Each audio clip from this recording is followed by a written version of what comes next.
Thank you everyone for attending the first Veterans Advisory Commission meeting of 2022.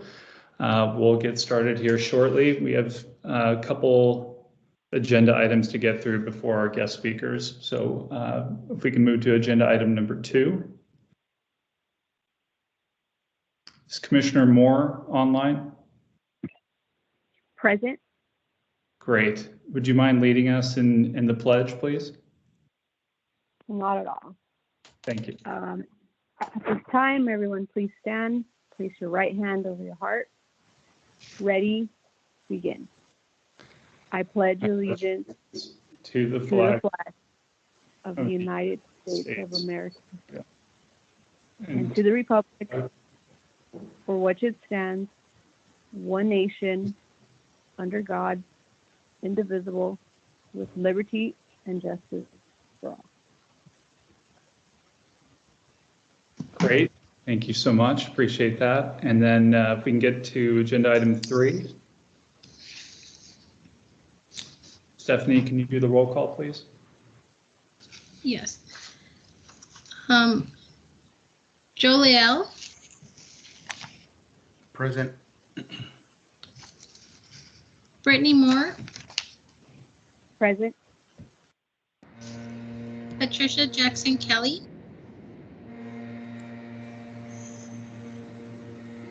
I believe I've seen her come on.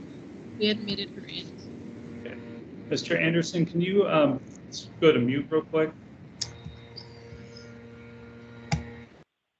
Thank you. Joanna McFadden.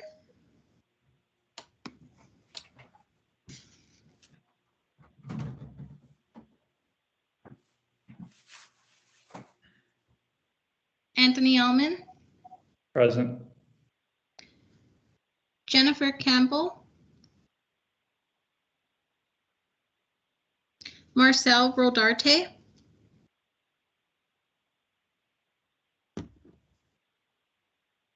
John Gutierrez. Present. Okay, just gonna go through the other 3 one last time. Joanna McFadden. My human being. To the person who had my.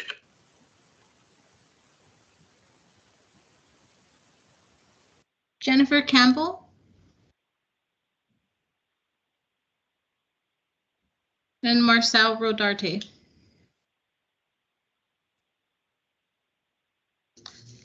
Chair, there is no quorum. Okay, how many attendants? That's 4? Well, that's 5. So 5 would be quorum. Okay, sorry, Chair, you have a quorum. Okay, I'm great. sorry, 6 on my mind. Yeah, we have 8 seated, so 50% plus 1.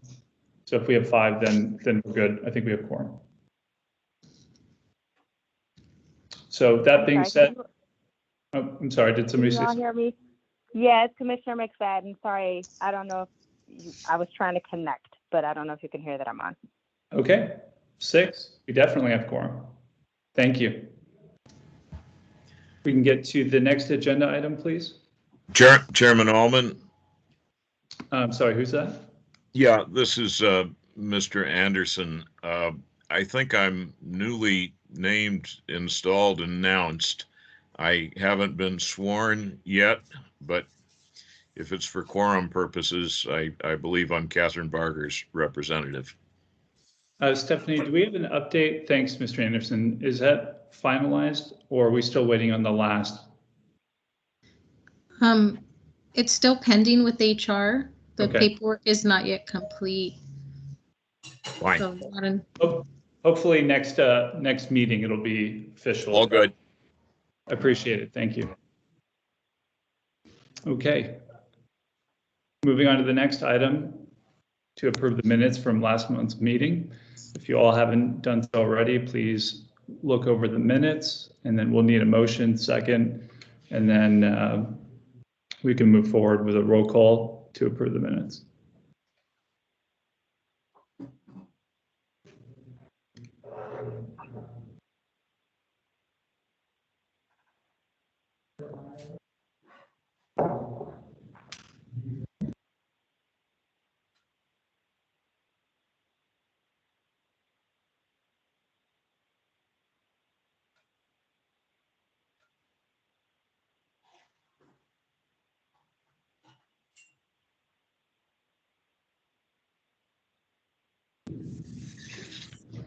Does anyone want to put forward a motion or a second?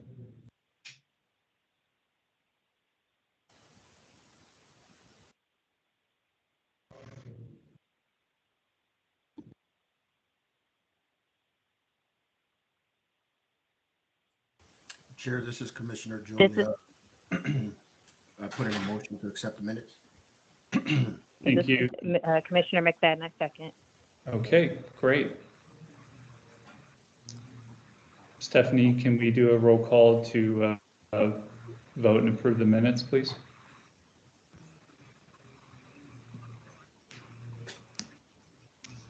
Joe Leal, Present. Brittany Moore, Present.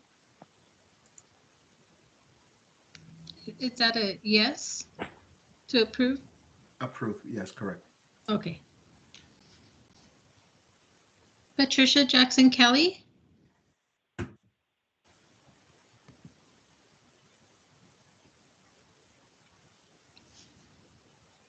Joanna McFadden, Approve.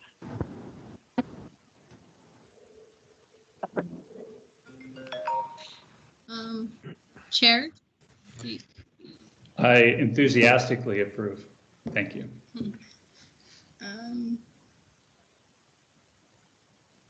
John Gutierrez, Approve.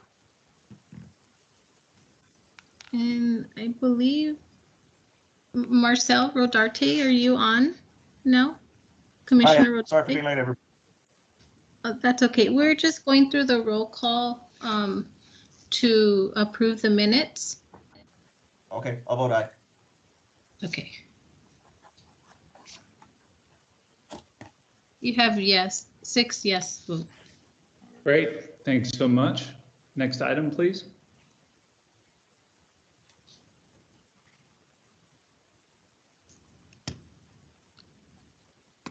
Okay, so just a few agenda or updates. We're slowly transitioning over to Gov Delivery for notification of the Veteran Advisory Commission meetings. I believe this is the 3rd or 4th update you all should have received. The last one being on January 7th at 9:31 p.m. If you didn't get an update and you're on the previous stakeholder list, that should be imported over. We're just waiting on someone to come back from leave in order to do that. Or you can visit the department website. The instructions are there, mva.lacounty.org. And if you're on a desktop versus a mobile, there's 2 different ways to go about subscribing. And we are also in the process of converting the public comment registration form from a PDF to a digital form, so you don't have to print anything out or use a Acrobat or anything like that. You could just submit electronically. Hopefully we'll have that online by next meeting. And then for the commissioners, website pictures and bio, still need those. I know that we're going to have some new commissioners coming on. Mr. Anderson, you can feel free to send that to Stephanie when you get a chance. And then the strategic plan is still pending. I'm waiting on those other commissioners to get seated before we go ahead and officially approve that, give them an opportunity to participate in that process. So that's all I have for the commissioner report, and then we'll get to public comment.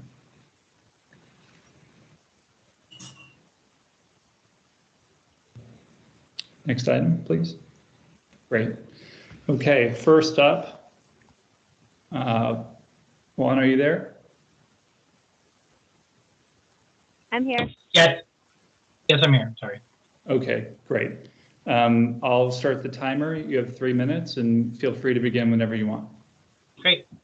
Thank you for having me today and giving me the time just to speak really quick. So I didn't get to introduce myself in the last meeting last month, but my name is Juan Hernandez. I am the Director of Veterans Affairs Relations for UCLA. I come from originally from San Diego, where I worked with Congressman Scott Peters as his veterans liaison over there for about 5 years. And again, I just wanted to take the opportunity to introduce myself and hopefully be able to connect with you folks in the future. Also, my last announcement for today will be that we have the golf clinic, the UCLA golf clinic coming up in March, which will be March 12th. I went ahead and sent it over to Stephanie so she can send out the flyer to folks, but all veterans are welcome to join. I wanted to go ahead and just talk about it today so that we can have some time to send it out to folks. Again, it's on March 12th and it's open to all veterans. Thank you very much. Great. Thanks so much. Let me reset the timer here.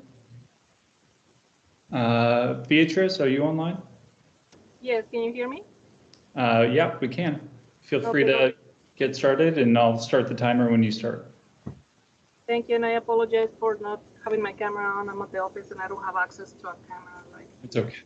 I'm calling to just provide information about our Casa de Rosas campus. This is a community for homeless veterans and their families.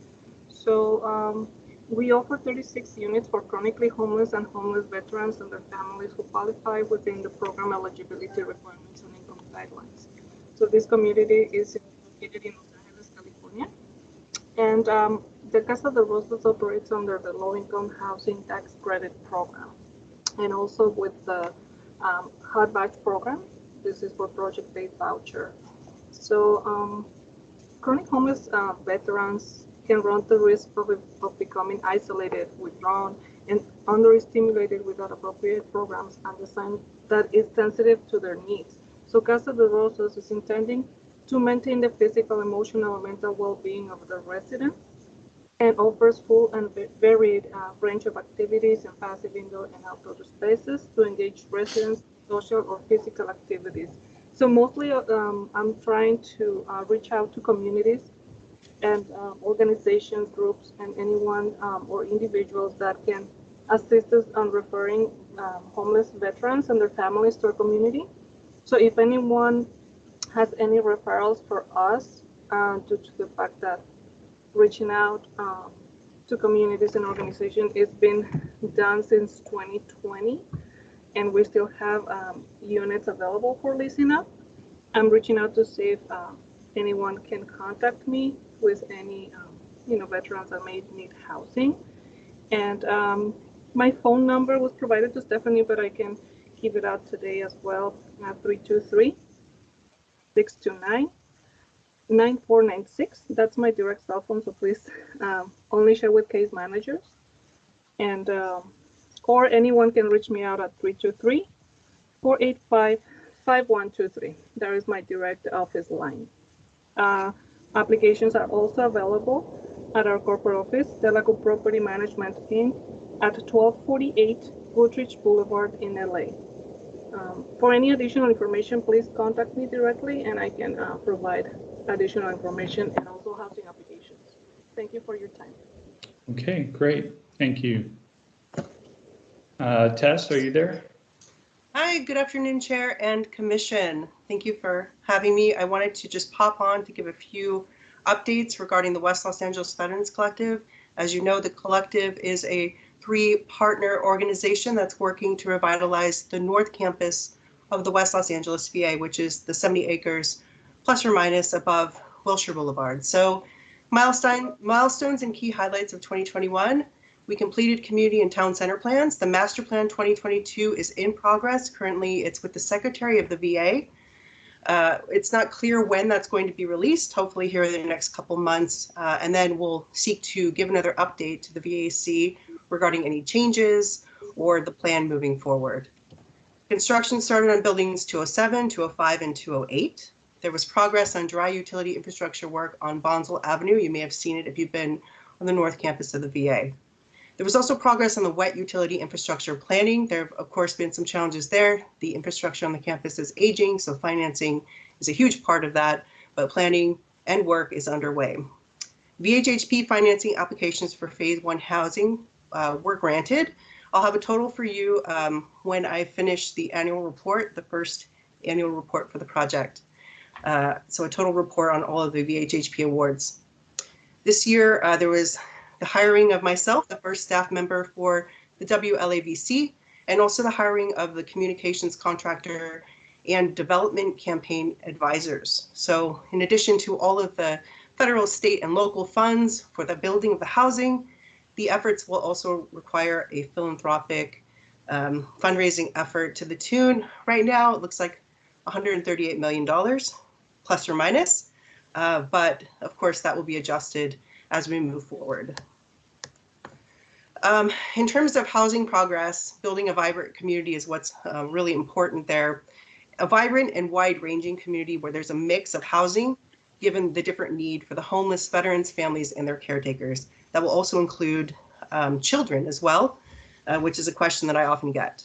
So there's work underway between the WLABC, the VA, LAHSA, DMH, and others for the tenant selection and mix. The mix is crucial. We have to get the right mix of tenant services in order to serve the population living on the campus the best.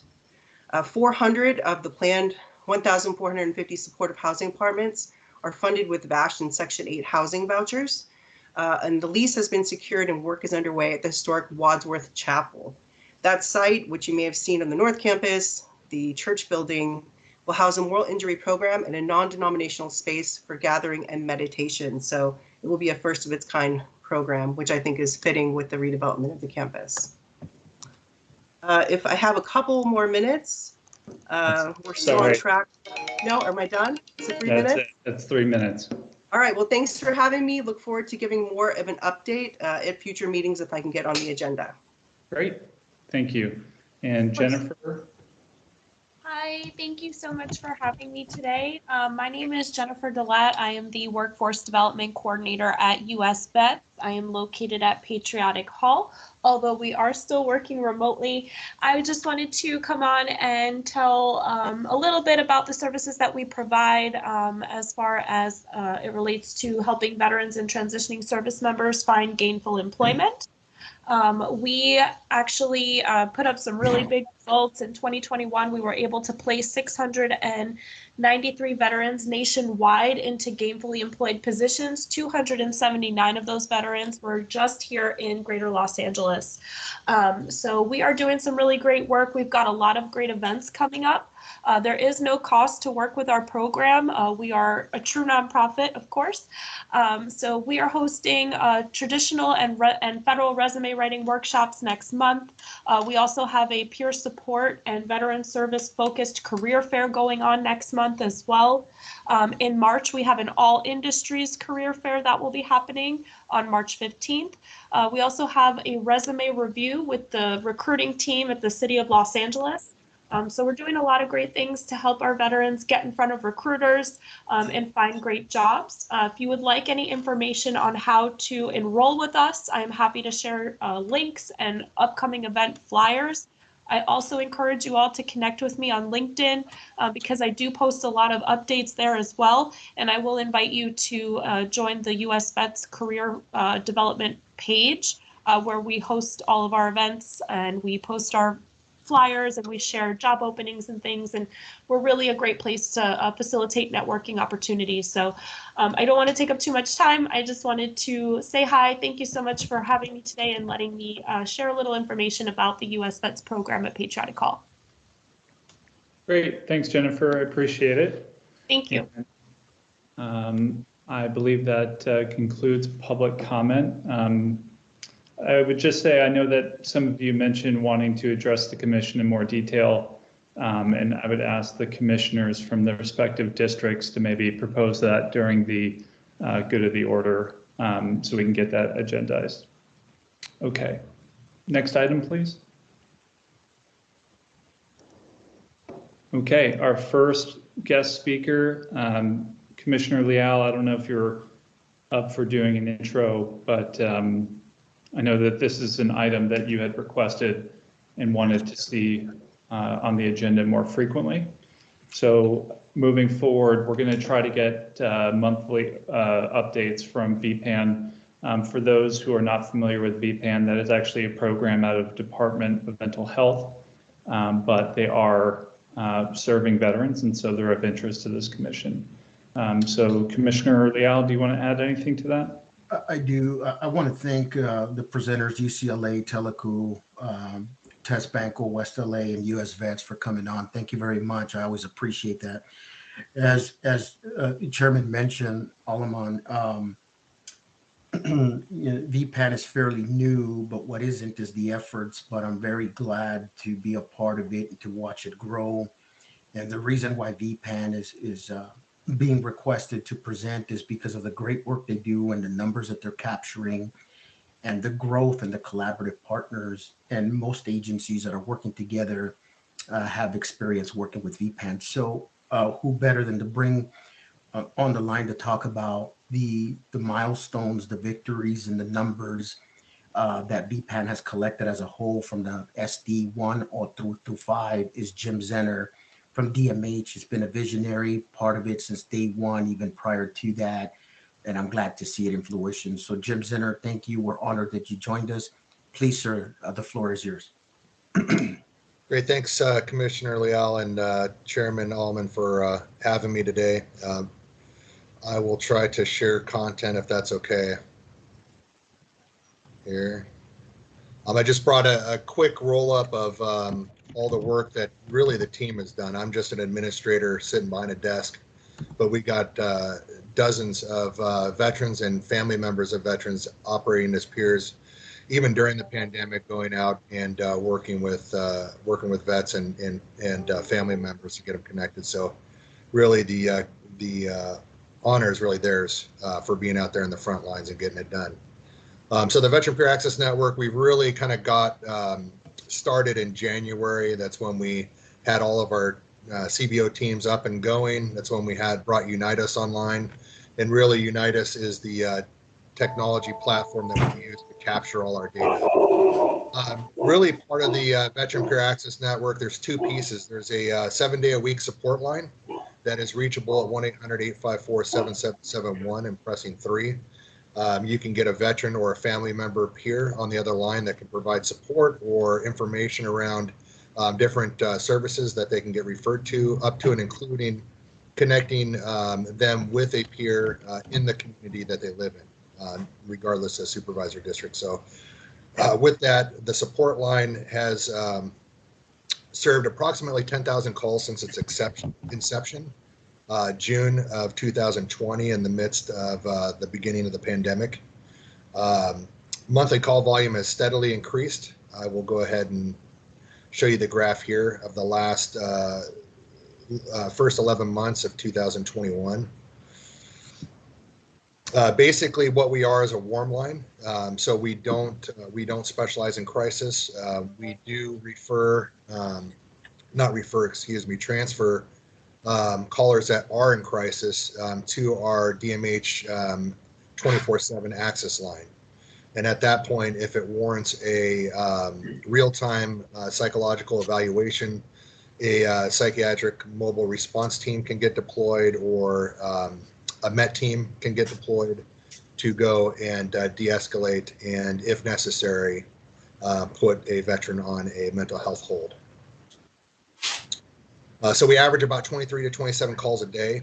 Every agent handles around 13 to 17 calls a day. Here's some additional numbers that I don't want to sit here and read off.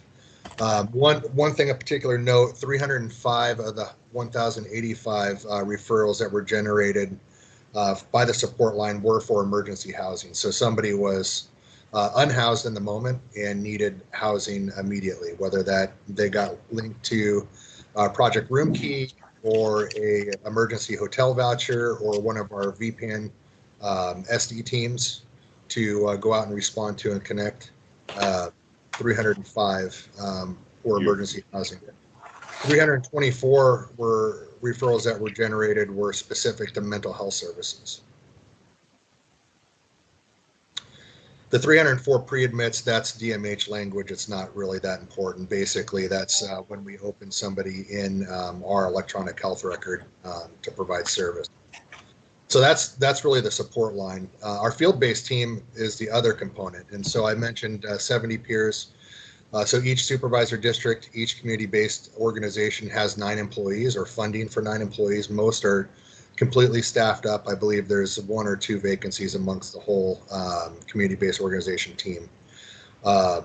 And then there's also 3 DMH staff that are allocated per supervisor district that partners closely with the CBO. And then, of course, we have a MVA VSO that is assigned to each of the supervisor district teams to provide all the benefit support for all the veterans and family members that we get.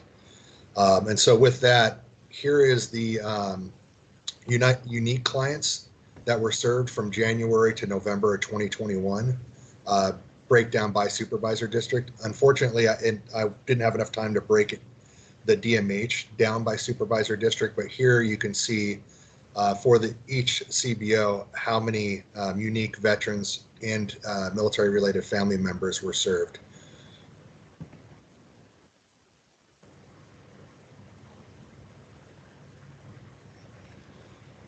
Here we have a total of 2,600, a little over 2,600 total clients served between CBOs and DMH staff in between January and November of 2021. And the difference between service episodes and service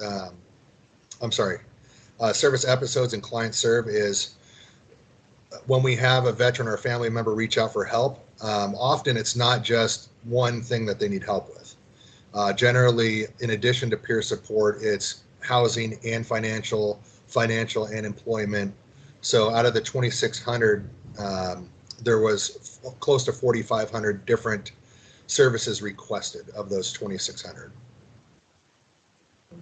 Taking a look at the different service types, for the period of January through November 30th of 2021, these are the different areas that of services people were requesting. So you can see benefits navigation is at the top of the list. That's why it's so important that we have continued access to MVA navigators, as well as our partners over at Calvet and our local regional office with VBA. Housing and shelter probably isn't a surprise to any of us as we continue to work on getting our veterans, homeless veterans housed here in LA. And third place was really employment. As a piece of this, we were really inspired through our work with the Veteran Experience Office around the Veteran Experience Action Centers, around taking a look at were veterans and family members that come into VPAN actually happy with the services they received. So another function of the support line, we're adapting a very short 3-question survey that everybody that gets served by the VPAN, the call center agents are calling them and just making sure that they're getting what they need and finding out would they recommend another veteran or family member to VPAN for service. And then the last question is really, I'm sorry, I think I already said it, but it's checking about did they actually get connected to what they needed to get connected to. And if not, then we circle back with the team and make sure that we take another go at it and make sure that they get what they need this time. So really proud of the quality assurance thing. You know, the main mission of VPAN is to work with veterans regardless of discharge status from falling through the cracks, as well as any family member who self-identifies as a family member. And part of falling through the cracks is, you know, reaching out for help and not getting what you need. You know, sometimes it's because, you know, we're in a place of crisis and we're just really upset and we just don't have the trust necessary to engage in getting services, which is on us, not on the person, not on the veteran or family member that is struggling. So really the quality assurance piece is really an exciting step in 2022 to make sure that that our vets and family members are not falling through the cracks. And I'll leave the rest of the time for any questions from commissioners, or I'll just yield the rest of the time and stick around for any questions at the end of the commission meeting. Thank you.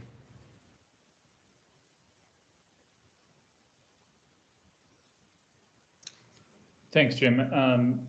Do any commissioners have follow-up questions? I have one, but I can wait until the end.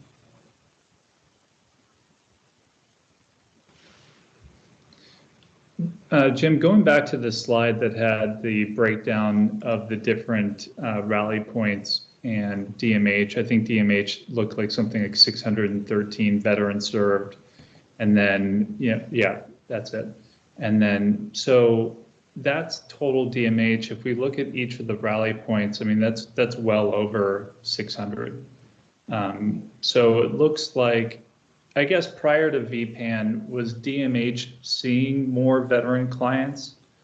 Or is this really like a force multiplier? Yeah, as a result of three board motions from the board offices, we actually converted our old program, which was the Valor program, which was a full service partnership program aimed at providing in the field mental health treatment for veterans that had a really high mental health acuity. And so we were only able to serve up to 150. We had the same criteria where it didn't matter your discharge status from the VA. Or your VHA eligibility, we helped you. But now with the transformation of Valor to VPAN, we're obviously serving a lot more, and it's not limited by acuity. Really our focus is to get out in the communities, not sit in an office, get out in the communities, go to what we call community access points where veterans and family members are in and out of all day, and engaging with them and bringing them into the county safety net of VPAN and Department of Military Veteran Affairs. Great, thanks. Any other commissioners? Questions, comments? Yeah, I have a question, Jim. Can you go to the service types slide? Yes, sir.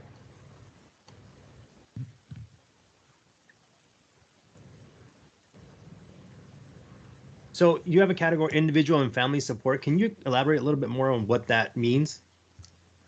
Yeah. So this is a question that we get asked often. So this is basically when a referral turns into just staying at the peer support level and not a linkage request to like maybe a DMH program, or we often refer to VA and vet centers. If it just stays where they just need ongoing support, or if it's a group peer support activity, we categorize it in the individual and family support. Does that make sense and answer your question? Yeah, I guess my follow-up question would be, I know you're serving the veteran population. Are you seeing much interaction with family members or care providers? That's an excellent question. And right now, we're doing a great job of engaging women veterans, which we're all excited about. The piece that we're not really kind of getting to are the family members. I think in Unitas, I know it's single digit. I believe it's less than 5% of everybody served is a family member. So that's really a challenge and something that we've started having conversations about. How do we get out to the families late 2021, but definitely one of our major strategic objectives for 2022 is getting out there and really our partners over at Southern California Grant Makers with LAVC, particularly Amy Bravo, has done a great job of getting the Veteran Family Wellness Days out there. And really, as COVID kind of goes away, that'll be really kind of one of our main approaches to engaging more family members. Okay, great. Thanks, Jim. Appreciate it. Yep. Okay, Jim. Thanks, and hopefully we'll have you or another VPAN representative at the next meeting next month. Absolutely, we'll be there. Great. Okay, our next speaker on the agenda, I think, is LA County Department of Parks and Recreation. Let me see. Hi, I'm here for Parks and Rec. Hey there, Kevin Regan? Yeah. Hey. I'm Kevin Regan, and so I was asked to come and speak to your group about some of the programs we have in place at LA County Parks that help serve veterans. I would like to just briefly introduce myself. So again, Kevin Regan, I'm with LA County Parks and Recreation. I'm Deputy Director at the department. I cover most of our large regional parks and facilities. So I have the most of the facilities that do have programs for veterans. Mm-hmm. And I'm also a veteran, so who knew that I would get this assignment? So I'd like to also introduce Hugo Maldonado, who's an operations manager with our department. And Hugo's here in case I can't answer any questions. He's also very familiar with these programs. So I'm going to try to see. I'm not that fantastic at this, but I'm going to try to see if I can share my screen.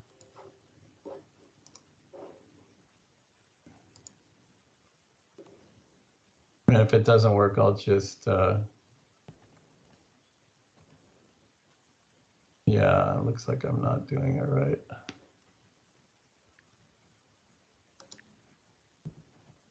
Hang on.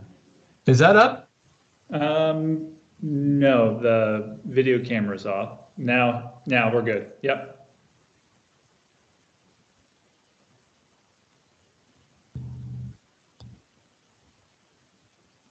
You still with us?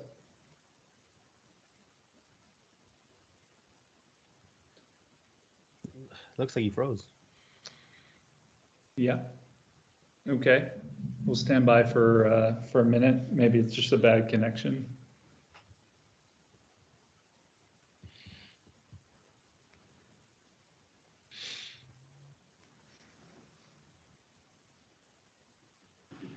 Sorry, I don't know what happened when I tried to share my screen. Can I just sort of tell you about our programs? Sure. Yeah, that works. Okay. So yeah, I'll just kind of go through a few of the lists of things that we do have. So at two of our state parks, both at Castaic Lake Recreation Area and at Kenneth Hahn State Parks, those are two of our larger regional parks. We do have an overnight tent camping program for veterans. So if the veterans have the distinguished veteran pass from the state of California, so with the state parks, they can buy this pass that is a veterans pass for state parks, but it's also accepted at our two regional parks at Castaic and Kenneth Hahn. And what that allows is free access to the overnight tent camping area, vehicle access, and no fees for the tent camping or boating. We also have at Castaic Lake an RV camping site, and so basically the same program. If the veteran has a state parks distinguished veterans pass, then we accept that at Castaic Lake for overnight RV camping as well as fishing or boating with no fees. And then again, at some of our lakes, at both Benelli Regional Park, where we have the Pudding Stone Lake Reservoir, also at Castaic, where we have the lake there. If the veterans have the special veteran license plate issued by the state of California, they will be exempt from any vehicle entry fees to the park on weekdays and on Veterans Day. That excludes weekends and holidays, but any weekday and on Veterans Day, any veteran that has the veterans license plate from state of California can get into Benelli Regional Park and Santa Fe Dam and use the lake with no fees. The same at Castaic Lake with the vehicle entry fees and boating if they have the veterans license plate. We also have the same program at Kenneth Hahn State Park, which is, it's a state park, but it's managed by LA County, and that's in Los Angeles. So if the vehicle has a veterans special plate issued by the state of California, they are exempt from entry fees on weekdays and on Veterans Day. We also have at the Whittier Narrows Recreation Center and at the Shabaram Park, the same program. So if their veteran displays their license plate, they would be exempt from vehicle entry fees on weekdays and on Veterans Day, all weekdays and on Veterans Day. And at Eaton Canyon, we do have an entrance fee. So interesting about Eaton Canyon Natural Area, that's a county park, very popular with hikers.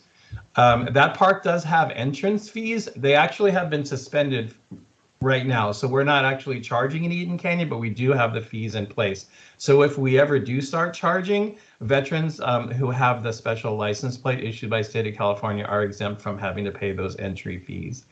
At the Los Angeles County Arboretum and the South Coast Botanical Garden, as well as at Descanso Gardens, those are three of our botanical gardens in Los Angeles County Park System. We allow free summer admission for military veterans and active duty military starting on Memorial Day weekend all the way through Labor Day. They just have to show some type of valid identification showing that they are either on active duty, reserve, or veteran. And then with our golf courses, we do offer a 50% discounted green fee on Veterans Day to all military personnel and to both active duty reserve and veterans. Those are essentially the programs that we have in place right now that do offer some reduced fees or additional access to our parks and programs for veterans. And we'd be happy to answer any questions that you may have. Great, thank you. I mean, this is an agenda item that I requested just because I think that there's a growing trend within the United States. I don't know if you're familiar with the VIP Act of veterans getting access to public land at no cost, and that would include Gold Star families. And so that's true with the National Park Service. I think it's also true within the state of California. And so one of the questions I had, and I think that this is going to be an ongoing conversation, is can we make the county consistent with both federal and state benefits to the veteran community? And I'm not sure if that would require an ordinance change or if that's a matter of departmental policy. We're just trying to get the conversation started to see what it looks like from your perspective. It's great to know that the person running or the deputy director is also a veteran. That's an ace in the hole. But when you have come across these different discounted admissions or parking fees or whatnot, does that typically come in the form of an ordinance change, or is that a departmental policy? So with LA County Parks and Recreation, all our fees are set by the Board of Supervisors. Right. So really all it takes is a report to the board outlining the fees and the fees and charges that we would like to either amend or to introduce. Mm-hmm. I think we certainly would. I mean, I think we would absolutely entertain the dialogue, and we would just have to see those federal standards that you were talking about and kind of see what types of impacts it may have on our particular facilities. We do. I mean, I think we're all for it, to be honest, and I know the board is very much in support of any types of reduced fees or free activities for veterans and their families. But we also just have one thing to consider, and it doesn't mean we're not interested or I'm not throwing up a roadblock, but it just is something to consider. LA County Parks and Recreation is only partially funded by what they call net county costs or the general fund that we get from the county. There is about a third of the budget that we make up from self-generated revenue, and many of those revenues are from fees that we collect at the parks. Yeah. So we would just need to make sure that it's not going to really negatively impact our revenue targets, but I really don't think it probably would. Yeah. It's not like some overwhelming onslaught of people that are just going to get everything for free. It's a limited section of the community, which is the veterans community. So I think that's certainly something we could have more dialogue, and we would certainly welcome learning from your group as to what these programs are so that they could potentially be implemented at LA County. Do you have any idea how many residents are taking advantage of the military discount? Because if we're talking about a potential loss in revenue, are we talking, potentially $100,000, $1 million? Right? That's always the big question. So I know that on our Veterans Day, we do get a good turnout at the golf courses of vets that, take advantage. I know at Castaic Lake, Hugo does quite a few of the operations up there, and we do have a number of veterans that take advantage of the boating and entry fees at Castaic, because the entry fees, Hugo, the entry fees at Castaic are now like, what is the entry fee now at Castaic?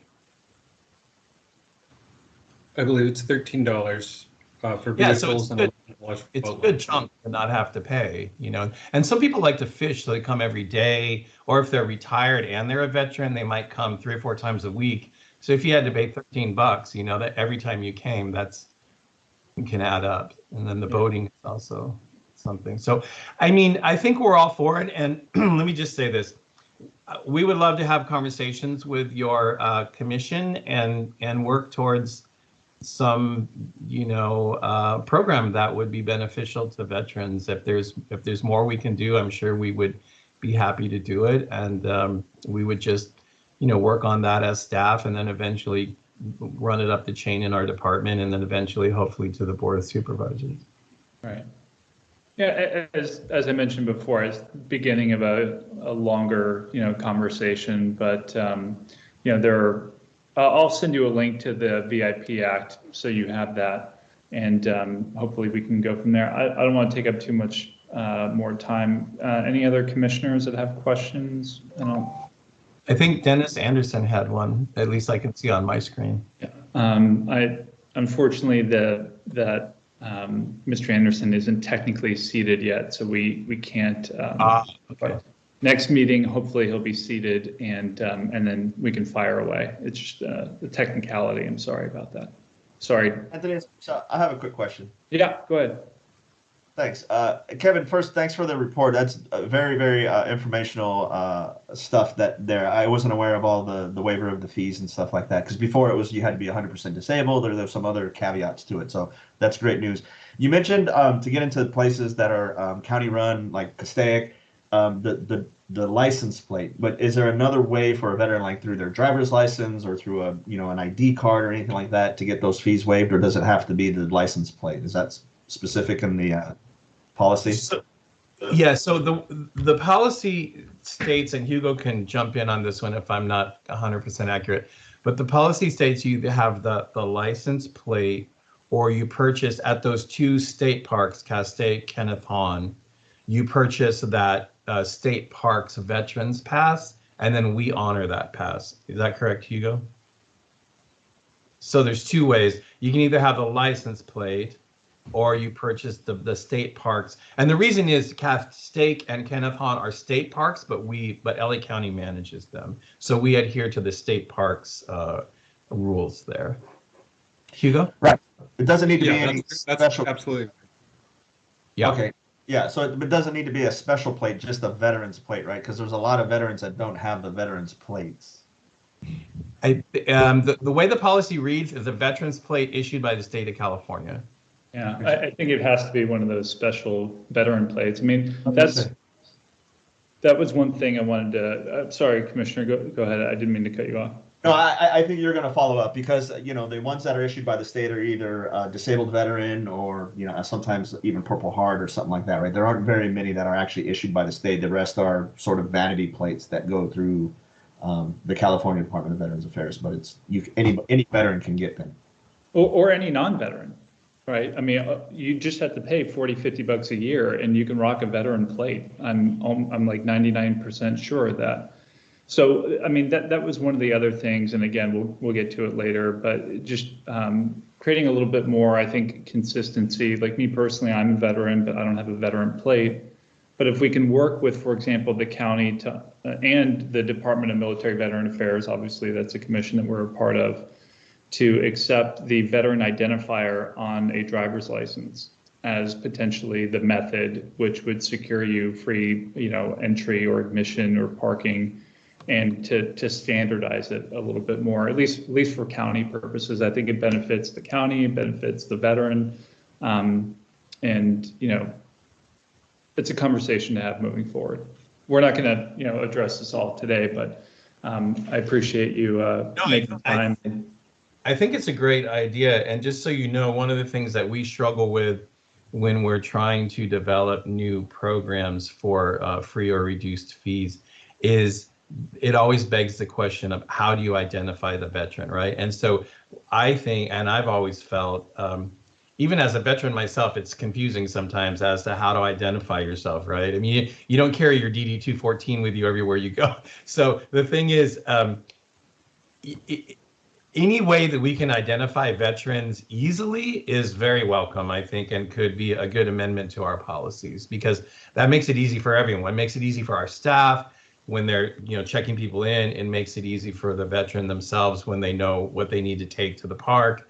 And so all the way around, I think that would be beneficial. So like I say, I think this is a great opportunity for us to work with your group to learn more and to possibly develop some new programs.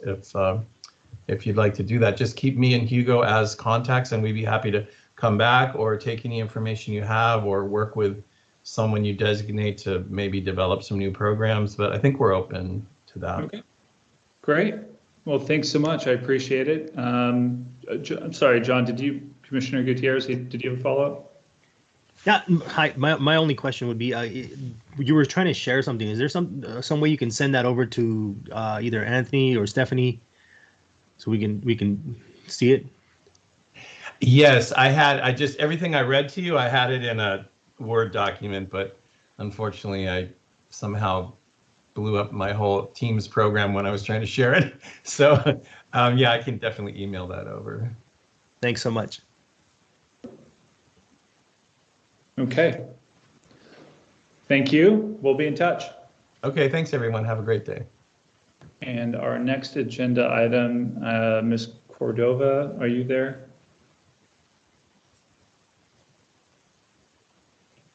I'm here. Thank you very much. Okay. Did you have any presentation material? Do you need to do a screen share or? I do, sir, and I'll share with you momentarily. I just want to do a quick introduction if that's okay. Yeah, please. All right, folks, good afternoon. My name is Elizabeth Cordova. And first of all, I want to thank you all so very much for this opportunity to have a seat at your table. I also want to thank you all for exercising with compassion and leading in the moment by bringing people together and forward. I have served our nation's veterans for 34 years, and I'm a federal mediator and educator for the United States. And I also volunteer to help external community organizations in making a difference for all people, and that's why I'm here today. I recently lost my father. He served in the Army as a Green Beret. He's our Jolly the Green Giant. Everyone loved Dad, and it wouldn't surprise me if angels in heaven also called him Dad. You see, many veterans like Dad took so many pills on top of pills, to include fentanyl patches, morphine, and was prescribed anything and everything for continuous acute pain. In 2019, the Mission Act was launched, which put veterans at the center of their care, offering them other options to balance what is right for them. Now, the cursory that I'll be sharing introduces other healing alternatives that brings relief. After the introduction, we will share a 7-minute short presentation. So give me just a moment here, folks. I'm just going to go ahead and share my cursory just a moment.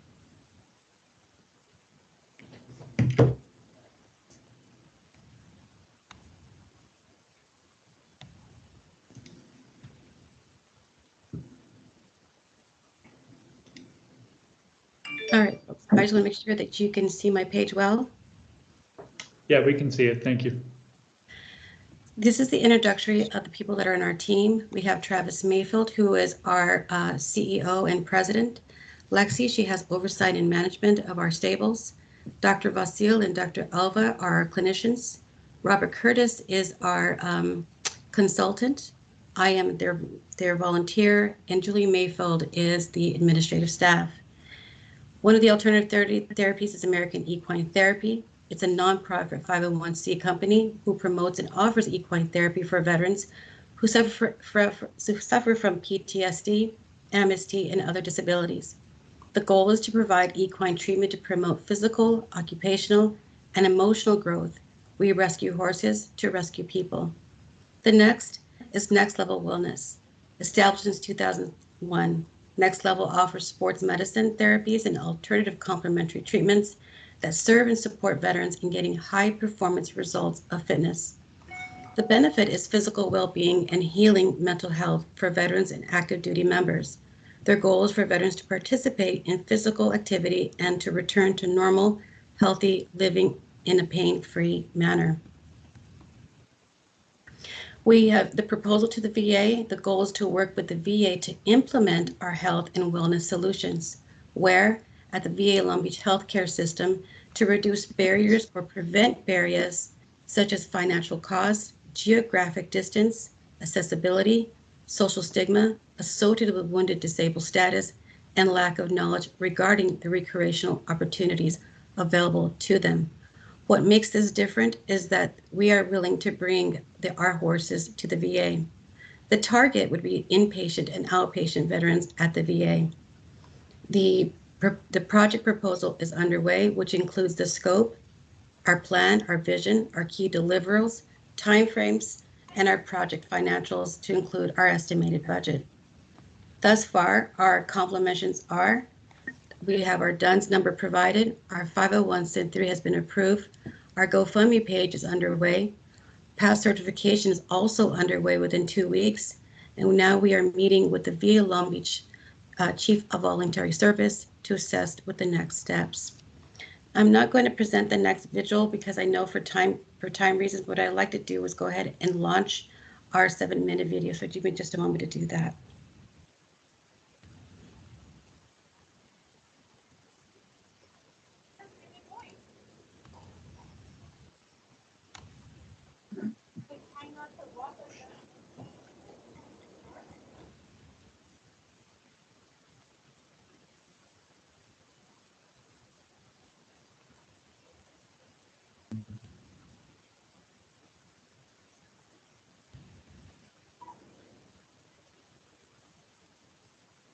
Findings in Arizona, if you look at what's going on in Georgia.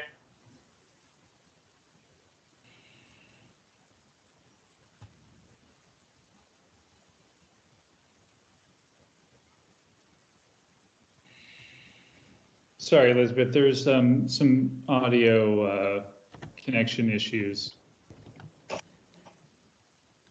Elizabeth, I'd be happy to present if that helps. Sure, no problem. Go ahead. Okay. All right, and if you'd like to bring up the PowerPoint.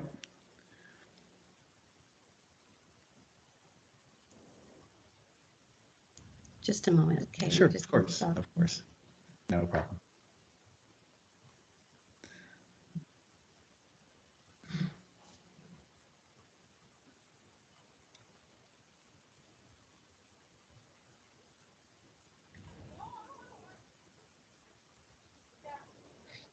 Can you still see my page? No, not currently. Okay.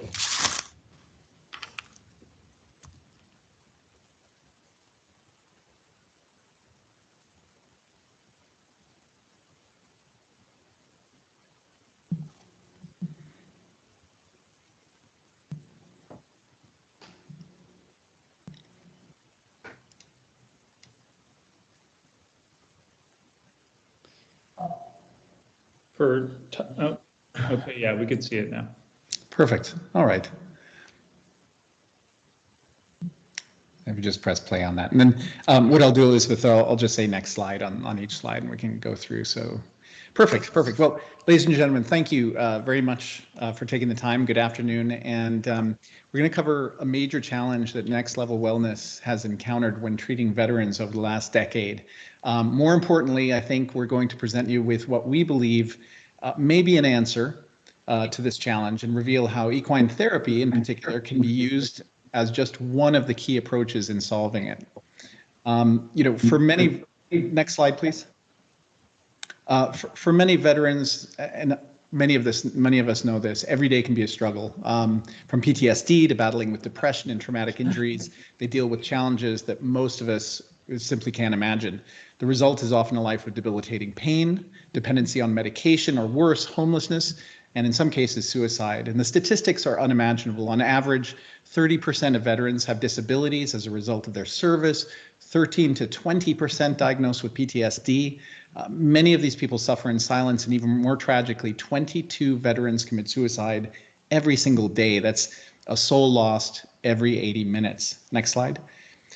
Tragically, our veterans endure profound psychological and physical stress as a result of having to be on constant alert. And yet, here they are, right, conditioned to be selfless, to accept, and to suffer in silence. Next slide. And while it's understandable that the public and the average person in public looks at this on an individual basis, the effects of this trauma spread like a virus, spanning generations across friends and family alike. The ripple effects reach deeply into our society, ripping families apart, challenging health systems and law enforcement. And of course, it costs innumerable money and lives as well. Next slide. To add insult to injury, we as a society, collectively, we do a suboptimal job of addressing awareness, access, and funding for potential treatments. From red tape to lack of education to generic treatments, veterans face an uphill battle. In our own practice, and this is one of the things that keyed us into this, many have told us that they simply play the game within the system to get any level of assistance that they can. Next slide. We think that there's good news, however. We may have an answer to what we call the cycle of pain. In our practice, we've discovered something that was in plain sight, but we haven't really seen it integrated into veterans care, and it was right before our own eyes. Traditional treatment modalities attempt to treat mental and psychological issues. That means treating, obviously, addiction, anxiety, depression, PTSD, and various psychiatric conditions. But often veterans have hidden physical pain caused by illness, injury, or chronic conditions that are not quite as obvious. In fact, what we found is that this pain often reveals itself well after their initial physical needs are assessed. So imagine then trying to work on something as complex as dealing with, say, debilitating depression or PTSD while in excruciating pain.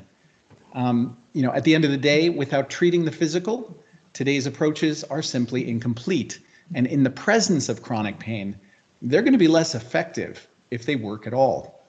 So to break this cycle of pain, we must, on an ongoing basis, address the physical in addition to the emotional and mental. And this is what we specialize in. Dr. Voss?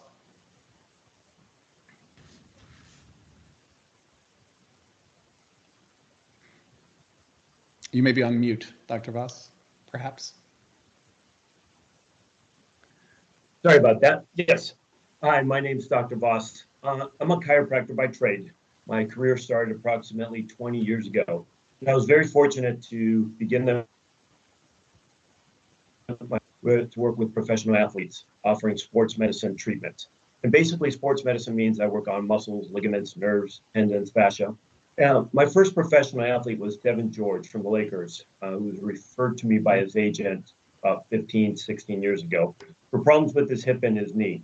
He was frustrated, he was depressed, since it was his contract year and none of the medical personnel could help him out. He was on and off the bench, playing in pain.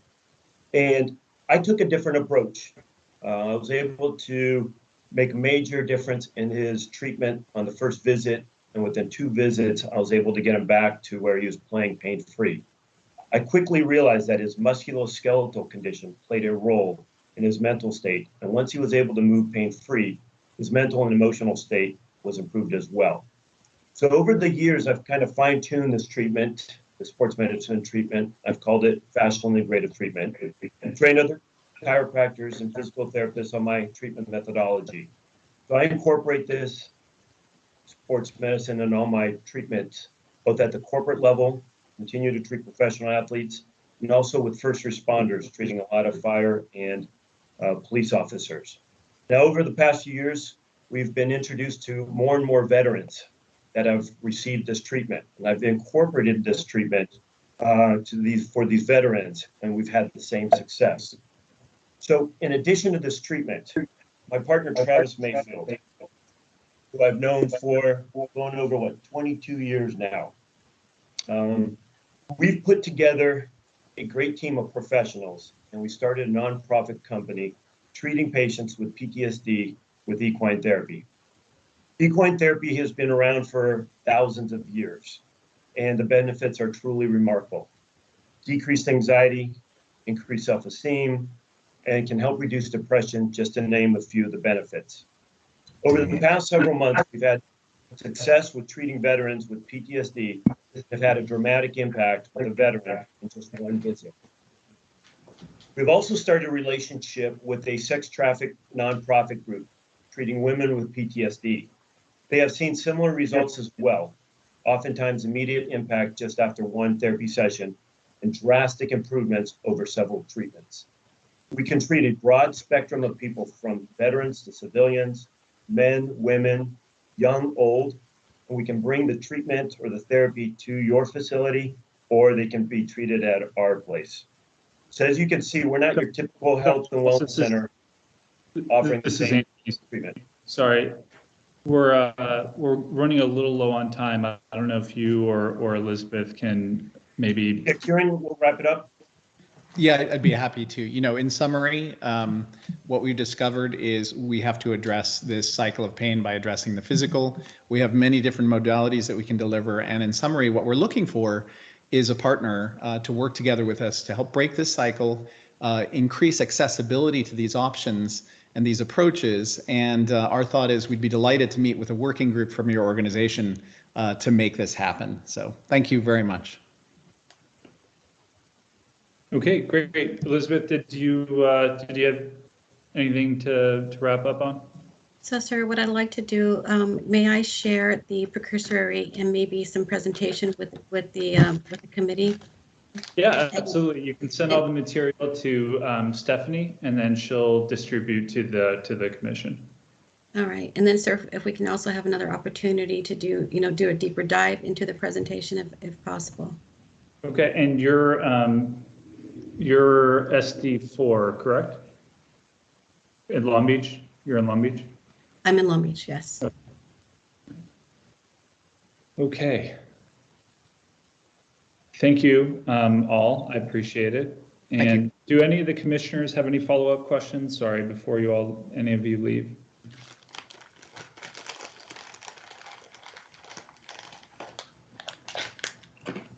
Going once?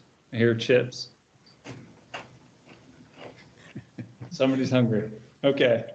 Thank you. I appreciate it. And Elizabeth, feel free to share with Stephanie, and we'll be in touch. Thank you, sir. Okay. Next agenda item, Stephanie, if we can get back to, I believe, the presentation.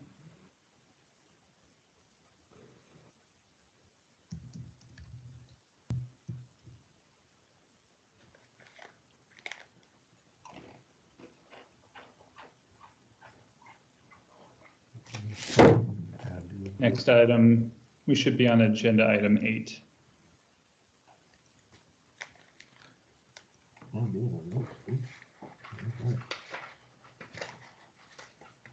Next slide. Okay, General Wong, are you with us?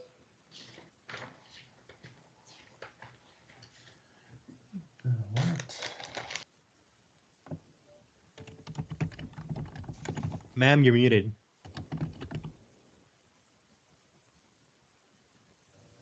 So sorry. Good afternoon, everyone. Today I'm going to give the department report. Let's start with Veteran Services. We are in the midst of hiring a Veteran Claims Assistant 3. This individual is going to be working with our incarcerated population, jails, the prisons, and of course the Veterans Court system. A little bit about where we are in our metrics today. And we have filed just in the month of December alone over 1,600 claims. And where does that relate to the year before? We're about 12% higher this month or last month than we were last year at that time. With COVID, we had to pivot into a completely virtual appointment system. And I'm happy to report that our staff is doing very, very well in working with technology and meeting veterans in a virtual environment.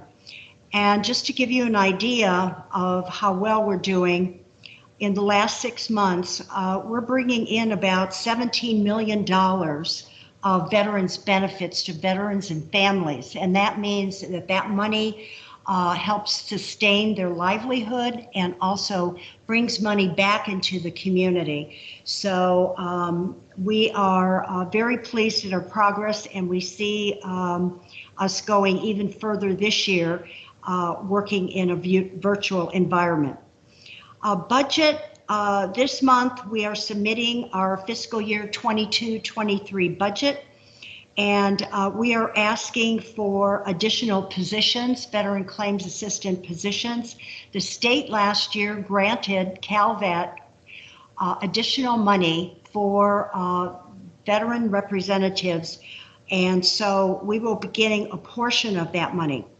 And we're going to be using those individuals at the 5 district offices.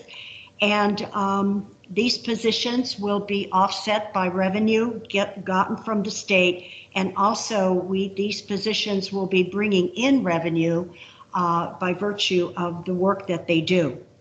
Building operations, the winter storms have brought in more water intrusion and damage to our building, especially in the basement at Patriotic Hall. We are asking for the CEO and our Internal Services Department to help us with the repair work that needs to be done. And it looks very promising that they're going to be able to help us with the funding to get the repairs done. The next thing I wanted to talk about is some of the legislation. There are 2 bills up at the state right now, Senate Bill 837. That bill is asking that we repeal the requirement for veteran applicants to pay the $5 for the DMV license and having the veteran word imprinted on the license itself. So we'll be keeping you apprised of that. The second bill is a bill that has been brought to the attention of the legislature many, many times. It's up again. There's a state senator from Orange County that is a sponsor of the bill, and it's to exempt military retirement and survivor benefit plans from each state income tax. So that one is also being watched very carefully. I have asked our legislative analysts to push it to the attention of the people up in Sacramento, and the board will be sponsoring, writing a letter on behalf of the county endorsing that bill.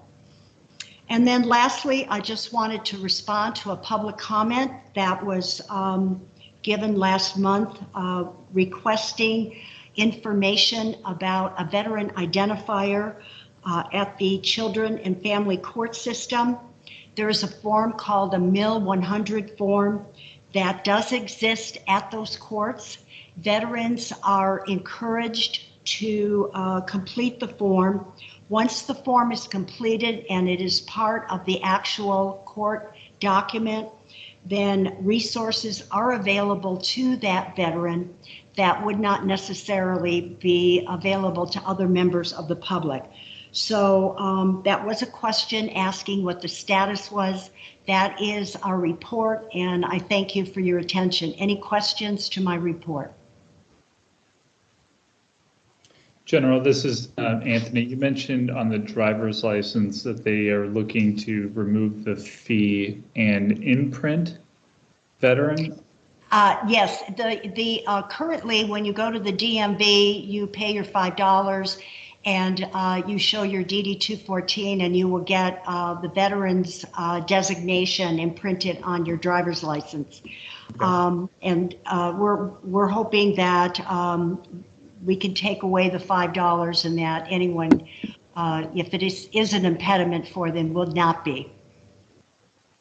Okay. And then I think there was a question, what is the number of that bill?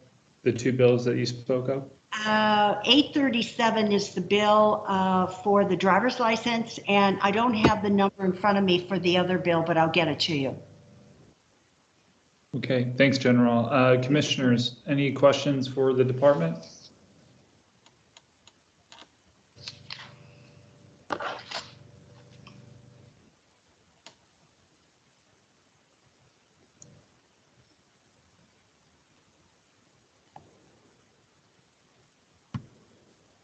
None on my end. Okay. Going once.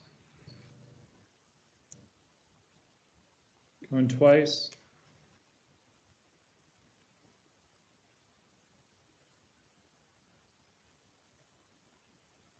Okay. Well, General, welcome back. It's good to see you back in action. Thank you. And I'm sure we'll be in touch between now and the next commission meeting. Okay.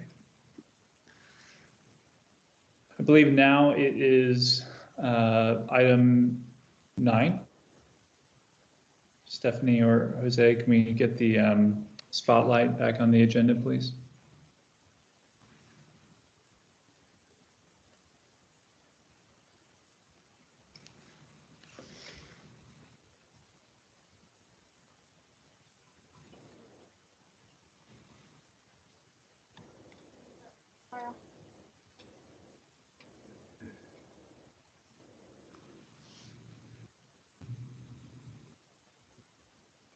Maybe it's my screen. Does anyone see the slideshow? No. Okay. Should be items for next month's agenda. So commissioners, do you have any new items that you want to get on the agenda? One of the issues, we had requested a couple briefings, but speakers weren't available during the holiday. Oh, great. So item 9 should be the next slide, please.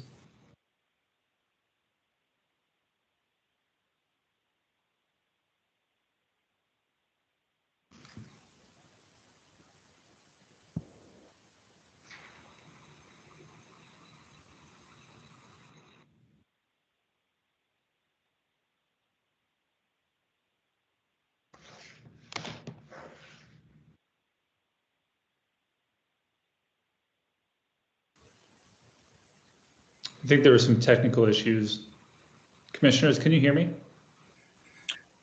I can, Chairman. There was a little bit of period where I couldn't hear you, but I believe that was on my end, Chairman. Okay, so just items for next month's agenda. These were some issues that were brought up in the past. They're still pending identifying a speaker or availability. But if there are any more potential agenda items, please throw them out there and I'll work with Stephanie to make sure that they're agendized for the next meeting. Sounds good, sir. I think for me, if we want to add anything, it's just going to be the continuance of VPAN with the homeless initiative. And I believe Commissioner Jackson Kelly also has some to add. Great. Yeah, I think VPN will be hopefully a permanent fixture of the agenda moving forward. Commissioner Kelly, are you there?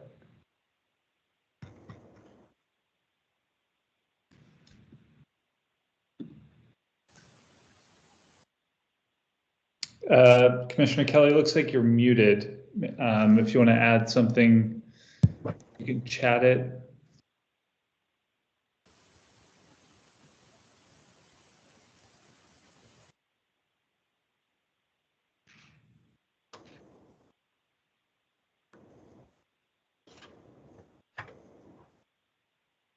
I'm not hearing any audio from Commissioner Kelly.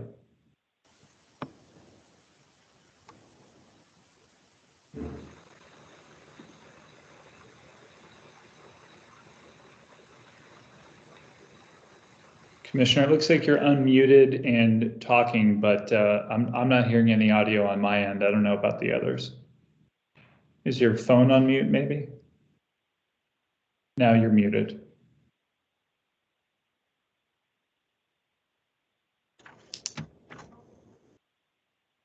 In the meantime, any other, oh, maybe? Unmuted. We're not getting any audio. If you want, Commissioner, you can email it in and we'll make sure it's included on the minutes.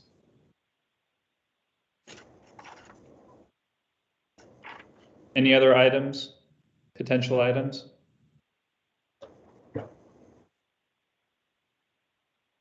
Okay, hearing none, we should be on item 10, go to the order. And Commissioner Leal, I don't know if you want to start. Yes, hello everybody again. I do apologize, a little under the weather, which is why I haven't said much. On the link, on the chat link, I put I put a link that we use within VPAN to figure out districts, supervisory districts. You type in an address or whatever, and it shows you the new everything you need to know regarding the districting for SDs. So I hope that can help you as well. In regards to what we've done, obviously it was a busy December. It was everything from handing out gifts to supporting the veteran villages and outreach and feeding veterans within SD1, and I'm sure different SDs. So it was very productive, working with the supervisor's office with the several events that they had, to include one with the guest celebrity Danny Trejo, that was out doing a toy giveaway at a school. So it was an honor to be out there. But that's pretty much what I got in reference to all the good work that VPAN's doing, all the good work that we're doing within our SD, within the commission and the supervisor's office. But I wish I had more words, but I'm not feeling the greatest. But that's what I have in regards to my update, Chairman. Thanks, Commissioner Leal. Hope you feel better. Commissioner Moore? Nothing to add. Commissioner Leal said it all. What SD1 has done for the community. Thank you all for what you do. Happy New Year. Great. Happy New Year. Thank you as well. Commissioner Kelly, are you online?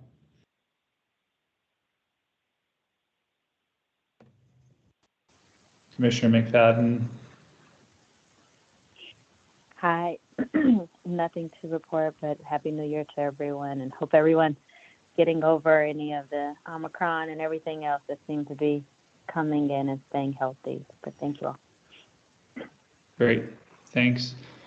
Just a couple updates. As you all know, I've been working on the West LA VA redevelopment. They just concluded, I believe, on December 17th, the public comment period for Master Plan 2022. Shortly after that, VA Central Office announced a new, essentially program director, project director, Dr. Keith Harris, to oversee not only the master plan, but also community housing initiatives for LA. I think, as you all know, the secretary has given special attention to the veterans homelessness issue in LA. And so Dr. Keith Harris will be coming out, I believe, next week for his first visit to assess the situation and start working on different reforms to improve VA operations in the area. So I'm definitely looking forward to working with Dr. Harris, and hopefully I'll be able to get him to come join the Veterans Advisory Commission, introduce himself. Many of you all probably know him. He's been working for VA for quite a while as the Director of Clinical Operations. So that's something I'm going to try to get on the agenda. And I don't know if Commissioner Campbell joined us.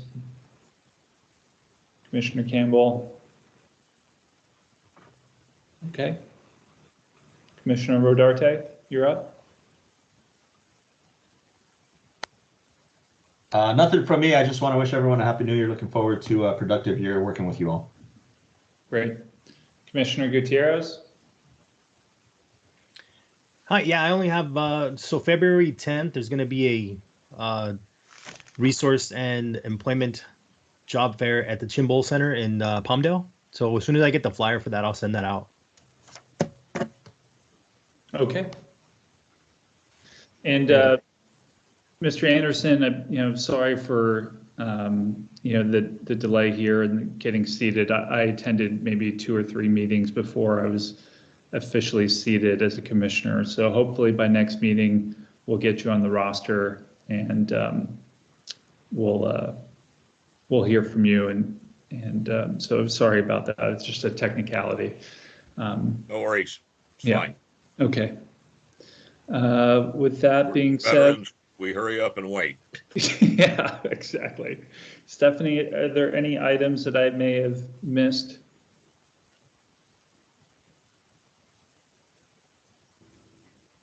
No. All right, great. Well, thanks everyone for attending. the Veterans Advisory Commission for January 12th. And next meeting will be in February. We'll be sure to send out a Gov delivery notice, and hopefully you all come back. Great. So with that, I adjourn the meeting, and Happy New Year. Hey, Chairman, I think we have to take a vote to close the meeting. Motion. Oh, we do? Okay, great. Stephanie, can I get a roll call vote to adjourn the meeting?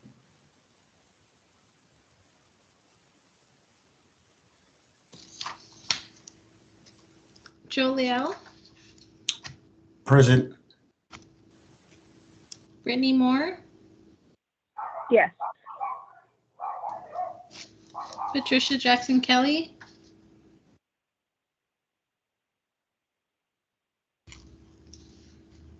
Joanna McFadden, Yes. Anthony Alman, Aye. Marcel Rodarte. I'm an aye, but just real quick, so to adjourn a meeting, you don't typically need a vote, but if you are going to take a roll call, you should have a motion in a second. If you're going to follow the rules and orders. Thank you, Chair. Yeah, motion to close is what we're looking for. Thanks, Commissioner Rodarte. Okay, so Commissioner Leal, we have a motion. Do we have a second to close? It's This Commissioner Marcel, McFadden. I'll second. I think Commissioner McFadden got the jump on that. Okay.